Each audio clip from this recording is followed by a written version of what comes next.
Dr. Van Valkenburg at Peninsula Pet Clinic, and I want to answer some of your questions, common questions that my clients and patient owners have about ultrasound versus blood work. So both are diagnostic tools, but what is the difference? People are very familiar with doing blood work for their pets to make sure that everything is fine. But is blood work a very accurate tool for diagnosing problems and finding things that are wrong and finding diseases? Actually, it's not. It's kind of like x-rays. It's a crude overview of the whole body. And the only things that show up on blood work are infection, anemia, maybe lack of platelets, lack of white cells, increased white cells, and of course organ failure. Like liver failure will show up with elevated liver enzymes. Kidney failure will show up with azotemia or elevated BUN and creatinine. Other things are not so easy to find on blood work, and people often say, well, can you tell from blood work if my dog has cancer? Actually, we can't. So how, if we suspect that a dog has cancer, how can we find out if that's really the case? X-rays are another tool that we use, and X-rays, again, are a crude overview of the whole body. So we take a picture and then we evaluate it, and if there's stuff that doesn't belong or that looks different than it should, or bigger, smaller, or the wrong density, the wrong color, then we know that something is off and we can dig deeper.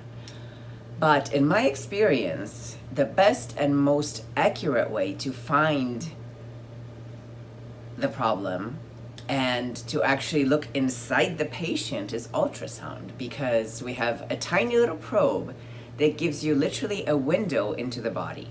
We can look inside the bladder and see bladder stones. We can look inside the stomach and see if there's an obstruction. We can see the thickness of the stomach wall. We can look at the pancreas, actually look at it in real life almost, and see if it's inflamed, if there's fluid around it, if we have pancreatitis. We can look at the liver and see if it's light or dark or inflamed, or if it has lipidosis or cirrhosis. We can see the gallbladder and see if there's sludge in it or mucus or stones.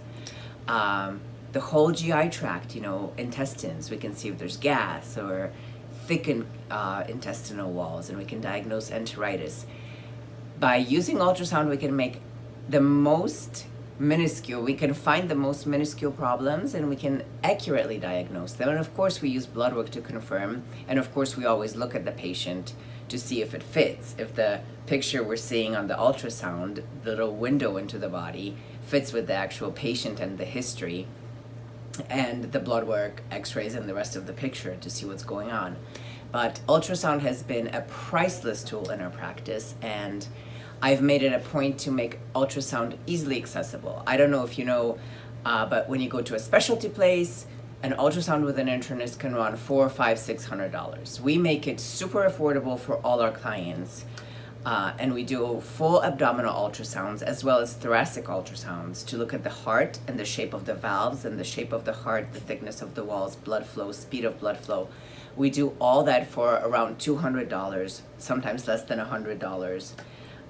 Along with blood work. So if you have ever wondered if there's anything wrong with your dog, or your dog seems off, not quite right, but blood work looks okay, maybe ultrasound is the answer for you, and maybe we can help you, and maybe we can find a problem and save a life. For example, we have dogs that have perfect blood work, but the owner knows that there's something not right, like not eating enough or lethargic. We look with ultrasound, we found tumors in the spleen which would never show up on blood work or even x-ray, and which can actually cause the dog to die if they burst by creating a hemoabdomen, what we call a hemoabdomen. So basically the tumor ruptures and fills the belly with blood, and that's that. But we find those early enough where they're not a problem yet, they're just kind of bothering the dog, and we can address them, remove them surgically, and actually save a life. So let's go take a look at some ultrasound pictures. Okay, so in this picture, what you're seeing is the liver. And the reason the picture is moving is because the dog is breathing, and of course the heart is beating. So it's a moving picture. And the dark spot in the center of it is the gallbladder. And as you see, it's kind of full of stuff. there's white specks in it. So the gallbladder should contain liquid, which should be black. But the white stuff is sludge, and the little white piece that pops into view occasionally is actually a polyp on the wall of the gallbladder. You would never, ever, ever find that on blood work, and of course, not on x-ray.